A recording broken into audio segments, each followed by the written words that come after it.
आज का टॉपिक है अबाउट दूषी विषा।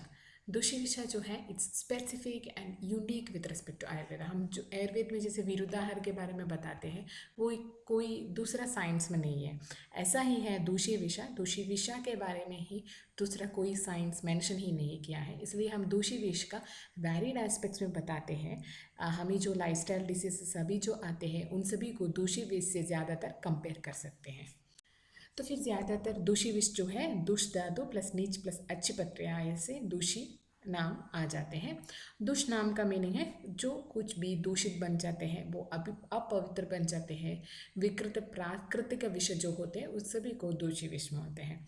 और फिर स्थावरा जांगमा कृत्रिमा विष जो भी हमारे बॉडी के अंदर आए गए हैं वो अच्छे से बाहर नहीं निकले हैं या फिर थोड़ा ही बाहर निकले, उनका जीर्णत्व हो जाते हैं और फिर वो जीर्ण बल से विषक्न औषध या फिर चिकित्सा प्रक्रिया हमने जो भी किया है वो वगैरह हीन गुण और अवर गुण युक्त बन जाते हैं। इन सभी को दूषी विष माना जाते हैं। लेस वीर्य ऑफ विष के समान से इसको लोगों को मारने की उतना कैपेसिटी में है, पर बहुत सारे रोगों को आ जाने से मनुष्य बहुत क्रॉनिक डिसीज में भी पहुंच जा सकते हैं। इसके कफावृता कंडीशन में ज़्यादातर वो बॉडी में बहुत लॉन्ग टाइम तक रहते हैं। और वे दूषी विष के बारे में सुश्रुत कल्पस्थान में ये श्लोक बता दिया है।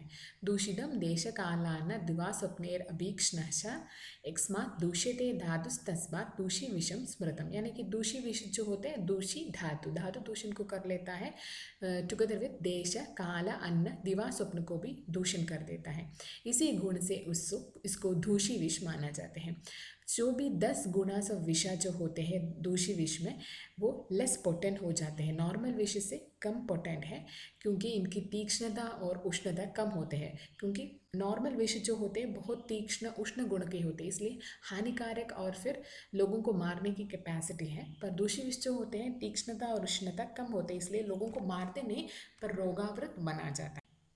और फिर ये सभी रीज़न से वो सद्य प्राणहरा माना जाता है और फिर remains in body dormant stage में, इनएक्टिव स्टेज में सालों तक हमारे बॉडी में रहने के बाद धातु दूषण और फिर वेरियस काइंड्स ऑफ डिसीजेस को ये प्रोड्यूस करता है। विकारास प्रोड्यूस कौन से रोगों को ये प्रोड्यूस कर देता है।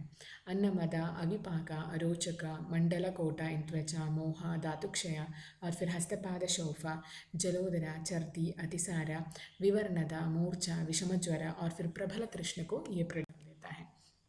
कुछ कंडीशन में उन्मादा अनाहा शुक्रक्षया गदगदवा कुष्ठा ये सभी को ये प्रोड्यूस कर देता है। दूषी विष जो होता है रक्त को दूषित कर देता है, उससे अरुमशिका किटिबा कोटा वगैरह को प्रोड्यूस कर देता है और फिर दोष दूषण को प्रोड्यूस कर देता है। बाद में प्राणनाशक भी सीवियर कंडीशन में हो जाते हैं। दोषा विषा जो होते हैं धातु को भी दोषा को भी दूषित बन जाते हैं, ऐसा चरक में बताया जाता है। दूसरी विषय प्रकोप कारण क्या क्या होते हैं, यानी कि पहला होता है अष्टांग संग्रह उत्तर तंत्र जो बोला है कि कौन से कारण से दूषी विषय प्रकोपित बन जाते हैं। इसमें पहला आ जाता है प्रागवाता, यानी कि पूर्व दिशा से जो भी वायु आता है उससे दूषी विषय जो होते हैं प्रकोप कारक बन जाते हैं। और फिर अजीर्ण शीतकाला दिवा स्वप्न से भी ये बन जाता है। दूषी विष जो होते हैं रसादी धातु में सिचुएटेड है और फिर उसकी वजह से धातु दूषण वगैरह कर जाते हैं, बहुत काइंड्स ऑफ डिसीजेस को ये डेवलप कर देता है। हमने इसके प्रकोप अवस्था को भी बांध लिया है। अभी कुपित अवस्था कौन सी कंडीशंस में ये बहुत ही कुपित बन जाते हैं, शीतकालु शीतवायु और फिर दुर्दिना, यानी कि दुर्दिना मतलब आचार्य ने बताया कि मेघच्छन्न आकाश वर्षा ऋतु परिवर्तित आकाश वगैरह कुपित अवस्था बनते हैं। और फिर दूषी विषय का पूर्ण रूप ये है कि निद्रा गुरुत्वम च विजृंभणम च विश्लेष हर्ष व अथवा अंगमर्तः, यानी कि अधिक निद्रा गुरुत्व जृंभा और फिर संधि शिथिलता हॉरिपिलेशन यानी कि रोमहर्ष वगैरह अंगमर्ता इन कारण है पूर्ण रूपा, यानी कि कोई भी दूषी विष है वो उसको डिसीजेस डेवलप करने रोग डेवलप करने से पहले कौन कौन सी पूर्ण रूपा प्री मॉनिटरी सिम्टम्स आ जाते हैं, इसमें ये सभी सिम्टम्स आ जाते हैं। सुश्रुता जो होते हैं दूषी विष के बारे में बहुत ही क्लियरली बोला है, इसमें बहुत सारी विकृतिस के बारे में कौन कौन से रोगों को ये डेवलप करता है इसके बारे में भी ये बताया है। और फिर अवयव अनुसार लक्षण कौन कौन से अवयव को ये दूषित कर देता है तो कौन से लक्षण बताए बन जाते हैं ये भी बताया है। अगर दूषित विष पीड़ित पर्सन है तो उसको ज़्यादातर अतिसारा, वो भिन्न वर्ण युक्त और फिर मुख दौर्गंध्य हो जाते हैं, पिपासा, मूर्छा, वमना और फिर अस्पष्ट वाक, विषाद, दूष्योदरा वगैरह बन जाते हैं। अगर दूषित विष आमाशय में हो तो कफवात लक्षण या फिर रोग बन जाते हैं। दूषित विष पक्वाशय में हो तो वात पित्त लक्षण या फिर वात पित्त रोग। शरीर रोम एंड फिर केश रोम पाता हो जाते हैं, सिमिलर टू पक्ष विहंग यानी कि बर्ड विदाउट विंग्स ऐसे यहाँ पे हो जाते हैं।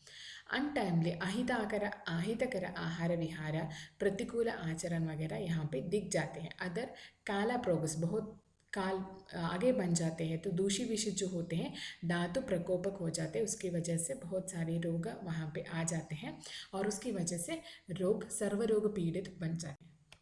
इनका साध्यता ये है कि साध्य जो होते हैं नवीन दोष यानी कि जो नए हुए दोषों की वजह से होते हैं तो वो साध्य बन जाते हैं। याप्य वो संवत्सर की वजह से यानी कि 1 साल या बिना 1 साल से ज़्यादा हो गया तो वो याप्य बन जाते हैं।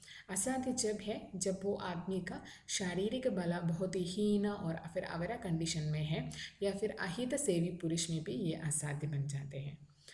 चिकित्सा जो सुश्रुत ने बताया है कि स्वेदना, संशोधना और फिर दूषी विषारी अगत भी बताया और फिर दूषी विषारी अगत के बारे में ये बताया है कि इतने सारे ड्रग्स होते हैं दूषी विषारी अगत में। उसमें पिप्पल्यो, ध्यामकम, मांसी, शावरः परिपेलवम, सुवर्चिका सूक्ष्म एला, तोयम कनकगैरिकम, शौद्रयुक्तो अगतो हि एषम दूषी विषमपोहति, नामना दूषी विषारिस्तु न च अन्यत्रापि वार्यते। ऐसे सुश्रुत कल्पस्थान का रेफरेंस है। और फिर दूषी विष जो होते हैं बहुत सारे स्वतंत्रवादियों का मूल कारण रूट कॉज भी बन जाते हैं। इसलिए जब भी फिजिशियन किसी और को ट्रीट करने के लिए जो क्रोनिक डिसीजेस बन जाते हैं तो उसमें दूषी विष का प्रोबेबिलिटी भी देख लेना चाहिए।